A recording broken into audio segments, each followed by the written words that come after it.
This is home to me. I've hunted and fished in South Louisiana since I was a little kid.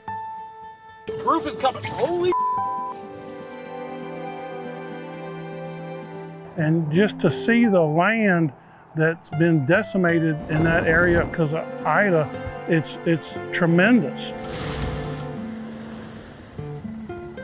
It's sad, but then on the other side of the coin, you see stuff like this happening, you say, hey, this is the answer.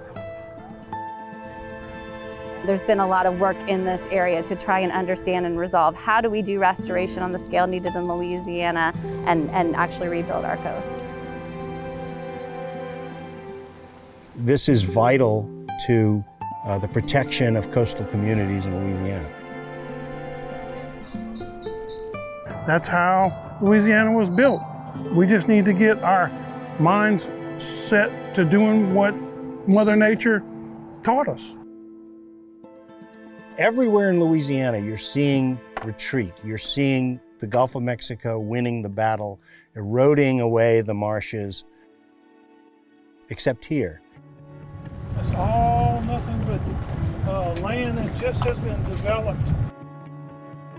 The processes that we see here today that build land in the Wax Lake Delta are the processes that built almost all of South Louisiana. The erosion of Louisiana's coast has been well documented. Every hour, Louisiana loses about a football field's worth of land. Yet down the Wax Lake outlet near Morgan City, something remarkable has been happening for the last 60 to 70 years. After the 1973 flood, it began building a new delta into Atchafalaya Bay.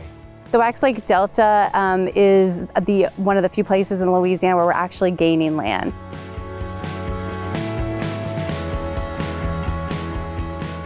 The Wax Lake outlet was originally designed to divert some of the water from the Atchafalaya River away from Morgan City. And in the process, it delivered fresh water and, more importantly, sediment into the Gulf of Mexico. The Wax Lake outlet was dredged in the 1940s to release water levels, release pressure of water levels at Morgan City. But one of the things that's happened is you had the sediment and fresh water coming from the Atchafalaya River, which branches off the Mississippi River, and you actually have land building that's happening. That sediment-laden water, when it gets in here, the sediment is going to drop out because there's less energy. As that sediment gets deposited, it slowly, over time, builds up, creating sandbars at the edge of the delta.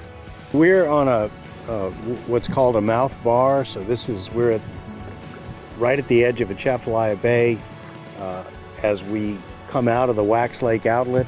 So this is the tip of the Wax Lake Delta. Over time, that sediment compacts down. So this is just kind of like a little time capsule, looking back in time. Here we can see this is in the past, the darker organic material, this is the black. But then you can start to see more and more mineral sediment coming from this area, deposited and building out over time. This creates firmer and firmer ground, which allows the land to get colonized with grasses and eventually various trees.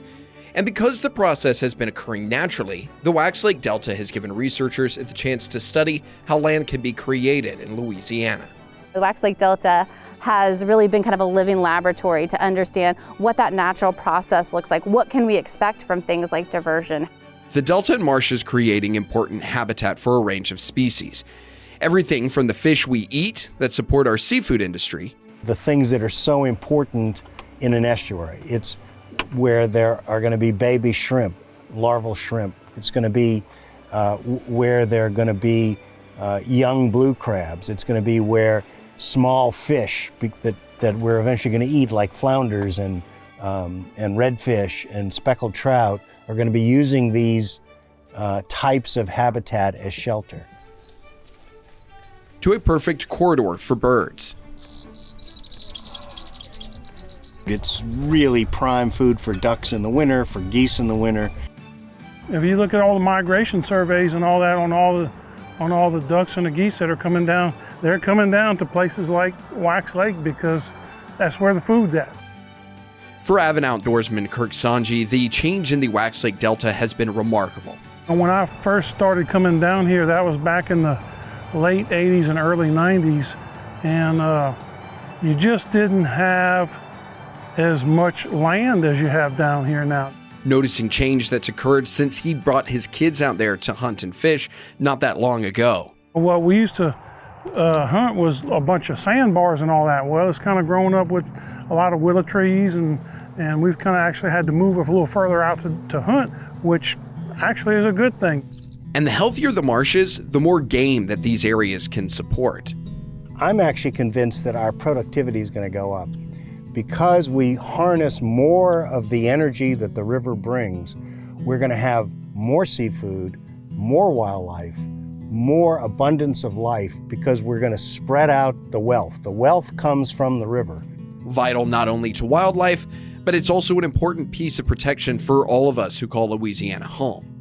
This is vital to the protection of coastal communities in Louisiana. A healthy coastline will act as a natural barrier for hurricanes, and because of that constant supply of sediment, the Wax Lake system has built-in resilience to these storms. We have seen things like storms come through this area. They do impact the Wax Lake Delta, and you'll see like from satellite imagery, it'll like look more skeletal, but then it bounces back because you have that constant flow of sediment coming into the area. The wetlands recover naturally. As the rest of the coastline disappears, advocates point to the Wax Lake Delta as proof of concept for other proposed diversion projects. And this used to be what most of southeast Louisiana looked like, because the river was allowed to spread everywhere. It's not allowed to do that anymore, and so that's what we have to do. We have to fix that. We have to replumb the whole system to get more of this into more areas of coastal Louisiana. I think there's some questions like, yes, the Mississippi River used to be able to build land. Can it still? And this is proof, yes, the Mississippi River can still build land. And believe that Mother Nature could be the state's greatest engineer. This is some of the newest land in all of North America. It's a glimmer of hope and a story that offers relatively little hope. But as long as we can create systems like this, we still may be able to save some of the coast. Reporting from the very edge of Louisiana, I'm Daniel Phillips for KTC TV3.